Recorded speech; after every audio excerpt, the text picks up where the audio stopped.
वक़ाल नबियुना सल्लल्लाहु तआला अलैहि व आलिहि वसल्लम फ़ीमा माना या अबा हुरैरा इत्तक़िल महारिम तकुन अबदन नास सदक़ल्लाहु व सदक़ रसूलुहु नबियुल करीम व नहनु अला ज़ालिका लमिनश शाहिदीन वश्शाकिरीन वल्हम्दुलिल्लाहि रब्बिल आलमीन। ख्वाबों में भी ढूंढोगे तो राहत न मिलेगी, ख्वाबों में भी ढूंढोगे तो राहत न मिलेगी, जब तक के गुनाहों से हिफाजत न मिलेगी। गमे हयात के साए मुहीत न करना, किसी गरीब को दिल का गरीब न करना। मैं इम्तिहान के काबिल नहीं मेरे मौला, मुझे गुनाह का मौका नसीब न करना। दुरूद शरीफ पढ़ो।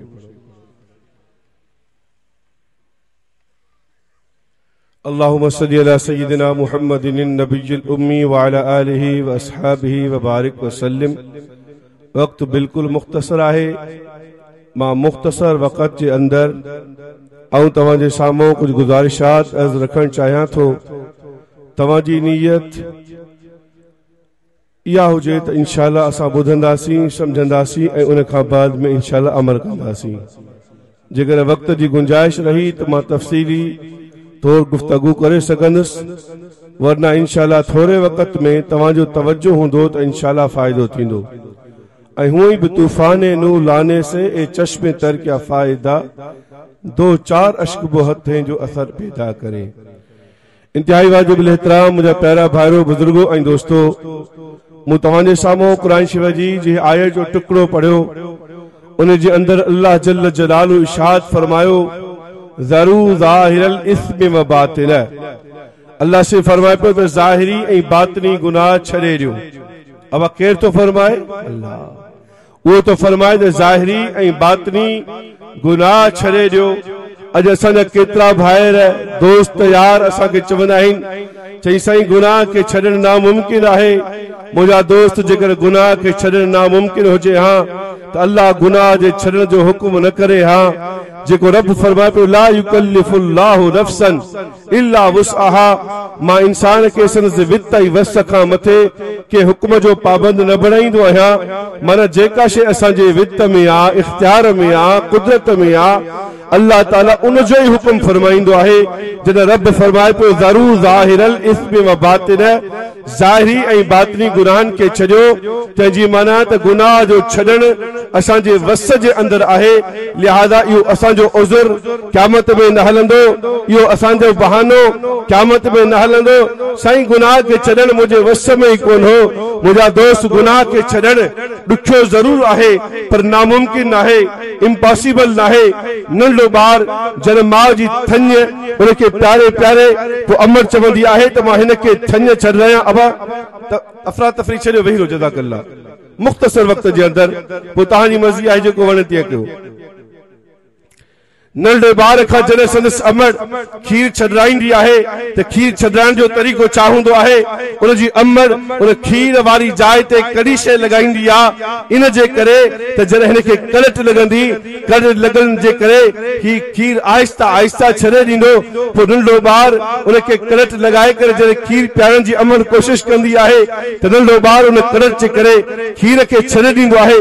आहिस्ते आहिस्ते उन खां उहा खीर पीअण वारी आदत खत्म थी वेंदी आहे। मुंहिंजा दोस्त अहिड़े तरीक़े सां जॾहिं अब मूवी न भर यार, ओ अल्लाह जबाना, मूवी ना है ये मूवी आ मूवी, टीवी ना है टीवी आ टीवी। असां उन्हनि बुजुर्गनि जी तहक़ीक़ात ते हूं जेके डिजिटल कैमरा जी तस्वीर के तस्वीर समझनि था। अल्हम्दुलिल्लाह बंदे जो ताल्लुक जमीयत उलमा इस्लाम सां आहे। को खुशफहमी या गलतफहमी में न रहे। बिहम्दिल्लाह मुंहिंजो ताल्लुक जमीयत उलमा इस्लाम सां आहे ऐं इंशाअल्लाह मरण घड़ीअ ते ई रहंदो इंशाअल्लाह। पर जी हज़रत सईद बेरवार रहमतुल्लाह अलैह तस्वीर के मामले के अंदर एहतियात फरमाईंदा, असी बिन बुनियाद ते एहतियात कयूं था। अल्लाह सी अमली तौफीक अता फरमाए। बाक़ी तव्हांजे समझाइण जे लाइ मां अर्ज़ कयां थो त हीअ तस्वीर आहे, हीअ अक्स न आहे। इन अशद अन्नास अज़ाब यौमल क़ियामह अल मुसव्विरून, ऐं क़यामत में सब खां वधीक अज़ाब तस्वीर वारनि खे थींदो। वधीक मूंखे वक़्तु इजाज़त नथो ॾे, बस मां एतिरो ई पंहिंजो हक़ सम्झां थो पंहिंजी ज़िम्मेवारी सम्झा तो उहा मां तव्हांजे साम्हूं अर्ज़ करे छॾियूं। तवजो माज़ पे कम त नंढे ॿार खां जॾहिं खीर छॾाइबो आहे त उन वक़्त त उनखे ॾाढी ॾुखियाई थींदी आहे, पर उहो खीर छॾे ॾींदो आहे। अहिड़े तरीक़े सां जॾहिं इंसान पंहिंजे नफ़्स खां गुनाह खे पासे ते कंदो आहे, गुनाह खे छॾाइण जी कोशिश कंदो आहे त नफ़्स खे ॾाढी तकलीफ़ थींदी आहे। जहिड़े तरीक़े सां कंहिं जानवर खे सीर ॾिनी वञे ऐं उहो तड़पंदो आहे, छड़ियूं हणंदो आहे, तहिड़े तरीक़े सां नफ़्स खां जॾहिं संदसि गुनाह खे छॾाइण जी कोशिश कबी आहे त इहो नफ़्स छड़ियूं हणंदो आहे, उनखे ॾाढी तकलीफ़ थींदी आहे। त मुंहिंजा दोस्त जहिड़े तरीक़े सां उन ॿार खां खीर न छॾाइबो, इहो ॿार वॾो थी वेंदो, बालिग़ थी वेंदो, पर इन खां इहा आदत ख़तम न थींदी। जेका तव्हां पंहिंजे नफ़्स खां उन गुनाह जी आदत न छॾाईंदो त इहो नफ़्स वधी वॾो थी वेंदो, त उन गुनाह खे छॾणु तव्हांजे लाइ ॾाढो ॾुखियो थी वेंदो। तंहिंजे करे त पंजनामे वारे फरमायो, छा फरमाई चई दर्द सर्रा दर्द सर्रा गस्त जो या कस इलाज खौफ आंबा शक के बरगद बदमिजाज। जे तो मथे जे सूर जो इलाज जेकर शुरुआत में कबो त इहो मथे जे सूर जो इलाज थी वेंदो, पर जेकर मथे जे सूर जो इलाज तव्हां शुरुआत जे अंदरि न कयो त पोइ हाणे इहो मरज़ ला इलाज थी वेंदो, मसलो वधी वेंदो, पोइ इहो मथे जो सूर छॾणु ॾाढी ॾुखी ॻाल्हि थी वेंदी। मुंहिंजा दोस्त ॿियाईनी इहो ई मिसाल आहे, जंहिं वक़्तु इंसान पंहिंजे पाण खे गुनाह खे छॾाइण जी कोशिश कंदो आहे त नफ़्स खे ॾाढी तकलीफ़ थींदी आहे, पर हिम्मत करे अल्लाह खां दुआ घुरी करे अल्लाह वारनि जी सोहबत में अचवञ रखी करे इंशाअल्लाह असां कोशिश कंदासीं, अल्लाह गुनाह खां ज़रूरु छॾाईंदो। जलसनि जो मक़सदु छा आहे? वाइज़नि जो मक़सदु छा आहे? तबलीग जो मक़सदु छा आहे? मदरसनि जो मक़सदु छा आहे? मस्जिदुनि जो मक़सदु छा आहे? खानकाहुनि जो मक़सदु छा आहे? त इंसान मख़लूक खां कटिजी करे, दुनिया खां कटिजी करे अल्लाह सां मिलनि। ऐं यादि रखो, जेसीं ताईं असांजी ज़िंदगीअ में हिकिड़ो बि गुनाह आहे असां अल्लाह जे वेझो नथा अची सघूं। हिकिड़ो थाम आहे, हिन मिसाल वठो, ही थाम पलीद आहे, छा तव्हां हिन मां खीर वठंदो? बाबा हिकिड़ो वठो आहे, हिकिड़ो गिलास आहे, हिकिड़ी जग आहे, हर उहा पलीद आहे। छा तव्हां उन पलीद जग जे अंदरि, छा उन पलीद गिलास जे अंदरि, छा उन पलीद वटे जे अंदरि तव्हां खीर विझण जी जसारत जुरत कंदा? न, चवंदा त थाम पाक खपे, पोइ इन में खीर विझंदुसि। मुंहिंजा दोस्त यादि रख, उन दिलि में जंहिं दिलि में गंदा ख़्याल हूंदा उन दिलि में रब बि न ईंदो, न ईंदो, न ईंदो, न ईंदो। पर तोखे ख़बर आहे दिल जो मिसाल हिकिड़े कमरे वांगुरु आहे। कमरे जे अंदरि दरी बि हूंदी आहे, कमरे जे अंदरि दरवाज़ो बि हूंदो आहे, कमरे जे अंदरि रोशनदान बि हूंदो आहे। जेकर रोशनदान खे बंदि न कंदासीं, दरीअ खे बंदि न कंदासीं, दर खे बंदि न कंदासीं, हवा लॻंदी, मिटी अंदरि ईंदी, उहो कमरो गंदो थी वेंदो। मुंहिंजा दोस्त, जेकर असां ई तव्हां पंहिंजे अख खे बंदि न कंदासीं, पंहिंजे कन खे ग़लति शइ जे ॿुधण खां न बचाईंदासीं, पंहिंजी ज़ुबान खे ग़लति ॻाल्हाइण खां न बचाईंदासीं, त मुंहिंजा दोस्त इन अख जे ज़रिए तुंहिंजे दिलि में गंद ईंदो, इन कन जे ज़रिए तुंहिंजे दिलि में गंद ईंदो, तुंहिंजे हथ जे ज़रिए इन दिलि जे अंदरि गंद ईंदो, तुंहिंजे वात जे ज़रिए इन दिलि में गंद ईंदो। जहिड़े तरीक़े सां तूं नथो चाहीं त मां गंदे थाव में खीर विझां, त मुंहिंजा दोस्त यादि रखे, गंदी दिलि में अल्लाह बि नथो अची सघे। दिलि खे पाक करणो पवंदो, दिल के साफ करणो पवंदो।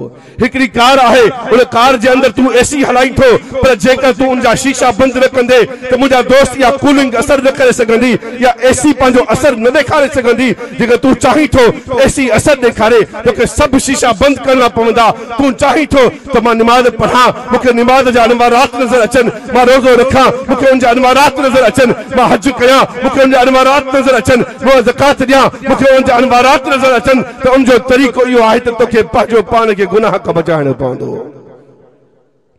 जे घर में गंदगी हुजे, पेशाब पियल हुजे, पाखानो पियल हुजे, छा असां उन जाइ ते महिमान थी करे वेंदासीं? जंहिं घर जे अंदरि पलीदी आहे, जंहिं घर जे अंदरि पाखानो पियल आहे, जंहिं घर जे अंदरि पेशाब पियल आहे, मुंहिंजा दोस्त उन घर जे अंदरि असीं पेर पाइण जे लाइ तयार न आहियूं। पोइ मूंखे चवण ॾे, जंहिं दिलि जे अंदरि हसीननि जा ख़्याल हूंदा, जंहिं दिलि जे अंदरि छोरनि जा ख़्याल हूंदा, जंहिं दिलि जे अंदरि गंदा ख़्याल हूंदा, उन दिलि जे अंदरि बि अल्लाह नथो अची सघे। ऐं यादि रख, अल्लाह दिलि हिकिड़ी ॾिनी आहे। अब दिल हिकिड़ी आहे कि न ॿ?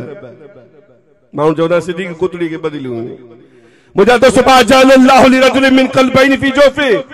के इंसान जे सीने जे अंदर बदलियूं आहिनि। अल्लाह ताला हर इंसान जे सीने जे अंदर हिकड़ी दिल रखी आहे। जहिड़े तरीक़े सां अल्लाह पेशानी हिकड़ी ॾिनी आहे, या पेशानी रब जे साम्हूं झुकाइणी आहे, अल्लाह दिल बि हिकड़ी ॾिनी आहे, या दिल बि अल्लाह खे ॾियणी आहे।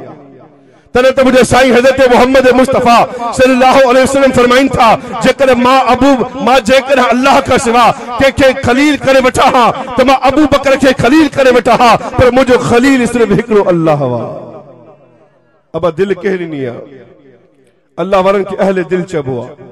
अल्लाह वारन के छा चबो? अहले दिल। छो दिल तो मुखे भी आहे, दिल तो मजदूर के भी आहे, दिल तो डॉक्टर के भी आहे, दिल तो इंजीनियर के भी आहे, नेकोकार के भी आहे, गुनहगार के भी आहे, पर आखिर छा वजह है? नेकोकारन के, बुजुर्गन के, मुत्तकीन के, परहेजगारन के अहले दिल चयो वेंदो आहे। इन जो वजह चाहे शेखुल अरब वल अजम आरिफ बिल्ला हजरत अख्तर सदत मौलाना शाह हकीम मोहम्मद अख्तर रहमतुल्लाह अलैह फरमाइन था, अहले दिल के अहले दिल इन जे करे चबो आहे छो तो उहे पांजी दिल के खाले के दिल ते फिदा कंदा है।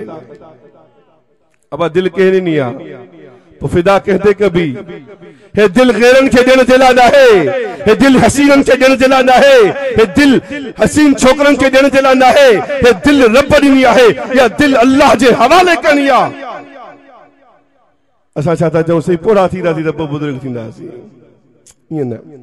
दर जवानी तो बकदन शेवाए पैगंबरी वक्त पीरी गिर के जालिम मेशवद परहेजगार। पोड़प में तो बगड़ भी बुजुर्ग थी वेंदो आहे। कमाल त तनहा जॾहिं जवानी तू पंहिंजी अल्लाह जे मथां फिदा करे।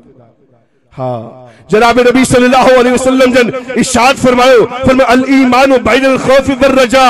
ईमान नालो आहे अल्लाह में उम्मीद जो, ईमान नालो आहे अल्लाह जी जात में खौफ जो। मुवहिद चे दर पाए रेजी जरश चे शमशेर हिंदी नहीं बरसरश, उम्मीदो हिरासस नबासस जिकस हमी अस्त बुनियाद तौहीद बस। मुवहिद चाके जबा जनी मोहब्बत में अल्लाह सा, जेके खौफ में अल्लाह सा। मोमिन चाके जबा जेके मोहब्बत में अल्लाह सा, जेके खौफ भी अल्लाह सा। अल्लाह वारा फरमाइन था त जवानी में खौफ गालिब हो जाए, बुढ़प में उम्मीद गालिब हो जाए, इंशाल्लाह बेड़ा पार थी वेंदा। जवानी में दिल चाहिंदी आहे मां गुनाह क्या, ताकत भी हुंदी आहे, हालात भी घणा ईंदा आहिनि, वसवसा भी घणा ईंदा आहिनि, पर मुंहिंजा दोस्त इन जवानी के मखलूक जे मथां न अल्लाह जे मथां फिदा करणो आहे। तव्हांखे कुकुर कहिड़ी खपे? जवान खपे कि न पोड़ी खपे? तो जहिड़ी तेड़ी मिली मिले सही। अब कुकुड़ कहिड़ी खपे? पोड़ी खपे? जवान खपे? ॻाल्हायो। बकरो ऐं छेलो जवान खपे कि न पोड़ो खपे? मेह कुरारी खपे कि न जवान खपे? तू पंहिंजे लाइ चाहीं थो मूंखे कुकुड़ जवान मिले, मूंखे बकरी ऐं छेलो जवान मिले, मेह ऐं ढगी जवान मिले, तो पंहिंजी जवानी तू रब ते छो थो विदा करी? अल्लाह सही जे लाइ वरी पोड़प रखी छॾी अथई। सही अच्छी ॾाढ़ी थींदी, पोड़ा थींदा। तोखे कहिड़ी ख़बर आहे त तोखे पोड़प ईंदी बि अलाए कान ईंदी? मुंहिंजा दोस्त इन खां पहिरीं जो पोड़प अचे पंहिंजे जवानीअ खे गनीमत सम्झी करे इनखे अल्लाह जे मथां फिदा कर। अब कंदो इंशाअल्लाह ताला। तवज्जो, मां पंहिंजी ॻाल्हि सम्झायां पियो। माल बेगम त गुनाह खे छॾणो आहे, ऐं इहा ॻाल्हि के सूफ़ जी न आहे, इहा ॻाल्हि हिन क़ुरान मजीद जी आहे।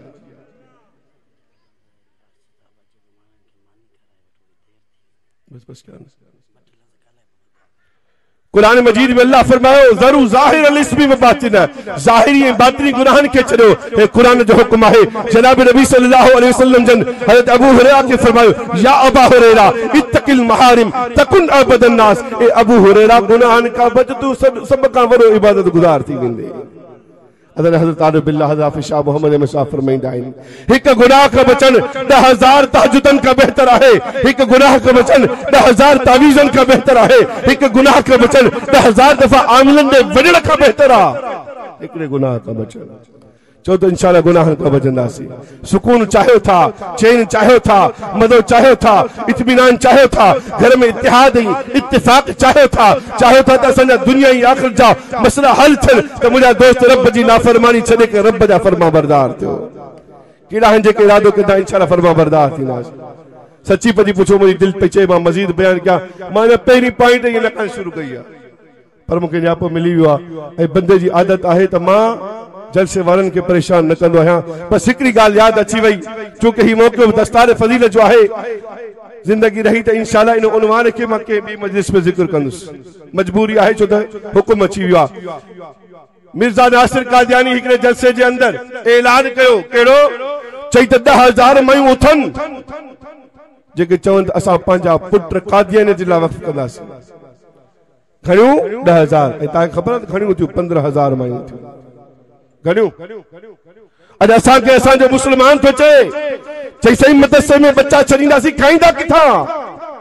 इन्ना लिल्लाहि व इन्ना इलैहि राजिऊन इन्ना लिल्लाहि व इन्ना इलैहि राजिऊन। मुंहिंजा दोस्त अल्लाह सही त काफ़िरनि खे खाराईंदो तोखे न खाराईंदो। ए करीमे के अज़ खजाने ग़ैब गिदो तरसा वजीफा खुरदारी दोस्तां रा कुजा कुनी महरूम तो के बाद दुश्मना नजरदारी। जेको अल्लाह दुश्मननि खे खाराए तो उ अल्लाह कुरान जे खिदमत वारनि खे कोन खाराईंदो। बस मां जी अर्ज रखा दिल तो चाहे पी मजीद बयान कजे वुसअते दिल है बहुत वुसअते सहरा कम है इसलिए मुझको तड़पने की तमन्ना कम है। बस मां हिकड़ो ऐलान करे पोइ पंहिंजो बयान ख़त्म पियो कयां। साईं बेची विया आहिनि तवज्जो। मिर्ज़ा नासिर कादियानी जलसे में छा चयो चई 10,000 मायूं उथनि जेके ऐलान कनि त असां पंहिंजो हिकड़ो पुट कादियानियत जे लाइ वक़्फ कंदियूं। 10 न 15,000 मायूं थियूं घणियूं बाबा। पोइ ॿुधायो त ही बातिल आहिनि या न आहिनि। अब कादियानी नाहक ते आहिनि आहिनि पोइ नाहक ते हुजनि जे बावजूद उन जूं मायूं उथी करे ऐलान पियूं कनि असां पंहिंजा बच्चा कादियानी जे लाइ वक़्फ कंदासीं। पोइ आहे को ख़त्म नबूवत जो पहरेदार जेको ऐलान करे मां पंहिंजा बच्चा क़ुरान लाइ वक़्फ करे छॾींदुसि इंशाअल्लाह। सभई हथ खणो भाई इंशाअल्लाह ताला। इरादो त कयो तबलीग जमात वारा चवंदा आहिनि इरादे ते नेकी मिलंदी आहे वाइदे ते पकड़ आहे न।